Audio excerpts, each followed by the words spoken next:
நண்பர்கள் அனைவருக்கும் அன்பான வணக்கம். அடியேன் ரேணுகா தேவி கணேஷ்குமார். இந்த வருஷம் 2025 மார்ச் மாதம் 29ஆம் தேதி சனி பகவான் கும்பராசியிலிருந்து மீன ராசிக்கு பெயர்ச்சியாகிறார். இந்த பெயர்ச்சியானது உங்கள் ராசிக்கு 10ஆம் இடமாக வர்றதுனால, அதாவது 9க்கு அதிபதி, அதாவது 8 9ஆம் அதிபதி 10ஆம் இடத்துக்கு வர்றார். வேலை செய்கிற இடத்துல சிறு சிறு இடைஞ்சல்கள் ஏற்படும், தொந்தரவாக.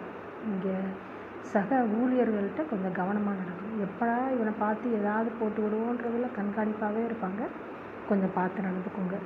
உயர் அதிகாரிகளிடத்துலேயும் கவனம் தேவை. அதாவது உங்களுக்கு ப்ரொமோஷன் ஆகிற நிலை இருந்தால் கூட கொஞ்சம் டீப்ரமோட் ஆகிற மாதிரி இந்த வேலை செய்கிற இடங்களில் உங்களுக்கு இடைஞ்சல்கள் உண்டாகும். மற்றபடி வேலை பாதிக்கிற அளவுக்கு இருக்காது. சில இடைஞ்சல்களும் தடைகளும் இருக்குது. ரொம்ப நாளாக வேலை தேடிக்கிட்டு இருக்கிறவங்களுக்கு வேலை அமையும், நல்ல விதமாக வேலை அமையும். இப்போ உங்கள் ராசிக்கு உள்ள குரு பகவான் மே மாதம் பயிற்சி ஆகிறார். அவர் உங்கள் ராசிக்கு 5ஆம் இடத்தையும் 7ஆம் இடத்தையும் 9ஆம் இடத்தையும் பார்வை செய்கிறார். அதாவது பாக்கியஸ்தானத்தையும் பூர்வ புண்ணியஸ்தானத்தையும் குரு பகவான் பார்க்குறதுனால ரொம்ப நாளாக நடக்க வேண்டிய விஷயங்கள்லாம், தடையாகிட்டே இருந்த விஷயங்கள்லாம் இப்போ நடந்தேறும்.